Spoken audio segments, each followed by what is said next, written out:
మన NEET exam పరీక్షలప్పుడు exam paper leak అయింది. ఆ లీక్ అయిన దాని తర్వాత కనీసం 20 పిల్లలు సూసైడ్ చేసుకున్నారు.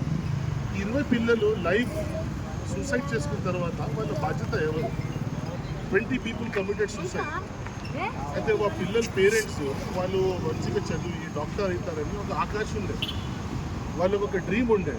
వాళ్ళు 20 స్టూడెంట్స్ ఎంబీబీఎస్ చదువుకోవడానికి ఎంత కష్టపడి ఇంటర్లో వచ్చిన తర్వాత నీట్ ఎగ్జామ్ రాస్తే పేపర్ లీక్ అయింది. లాస్ట్ ఇయర్ కూడా ఇట్లనే నీట్ ఎగ్జామ్ కూడా లీక్ అయింది, పేపర్ కూడా లీక్ అయింది. అయితే ప్రతిసారి ఇట్లా లీక్ అవుతుంటే ఎవరు బాధ్యత దీనికి? ఆ 20 పిల్లలు లైఫ్ పరిస్థితి ఏంటి? వాళ్ళ పేరెంట్స్ పరిస్థితి ఏంటి? వాళ్ళ చుట్టాల పరిస్థితి ఏంటి? వాళ్ళు మా బ్రదర్స్, మా సిస్టర్స్, మన ఫ్యామిలీలో ఎవరైనా చనిపోతే మనకి ఎట్లా ఫీల్ అవుతుంది? మనం all Indian brothers and sisters. ఈ అనవసరంగా హిందూ ముస్లిం అది ఇది ఇష్యూస్లో తెప్పించి మెయిన్ ఇష్యూలో ఏమన్నా ఈ ఇష్యూని డైవర్ట్ చేపిస్తుంది. అకౌంటబిలిటీ లేదు అసలు. మన గవర్నమెంట్కి ఏ గవర్నమెంట్ కన్నా ప్రైవేట్ ఎంప్లాయీస్ మన ఒక ప్రైవేట్ ఎంప్లాయీ ఎక్కడైనా పని చేస్తే ఒక తప్పు చేస్తే వాళ్ళని తీసి పడేస్తారు, లేకపోతే పర్ఫార్మెన్స్ ఇంప్రూవ్మెంట్ ప్లాన్లో పెట్టేస్తారు.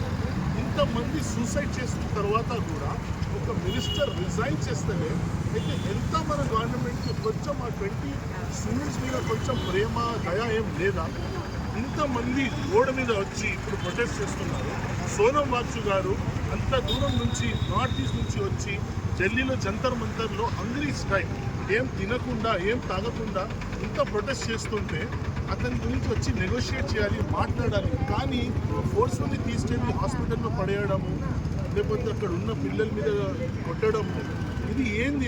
ఇది ఎక్కడ పోతుంది? మన భారతదేశంలో, మన డెమోక్రటిక్ కంట్రీలో అందరికీ రైట్ ఉంది, రైట్ టు ప్రొటెస్ట్. కానీ ఇప్పుడు ప్రొటెస్ట్ చేయడానికి కూడా మనం బయటికి రావట్లేదు. ఇంట్లో కూర్చొని ఓన్లీ వాట్సాప్లో మెసేజ్ చూడడం, లైక్ చేయడం, కమెంట్ చేయడం కాదు. ఇప్పుడు మనం బయటకు రాలేకపోతే వచ్చిన కాలంలో మన పిల్లలకి ఇంకా చాలా ప్రాబ్లం వస్తున్నాయి. ఎందుకంటే ఇప్పుడు పేపర్ లీక్ అవుతున్నాయి కదా, అది ఎవరు బెనిఫిట్ అవుతున్నారు?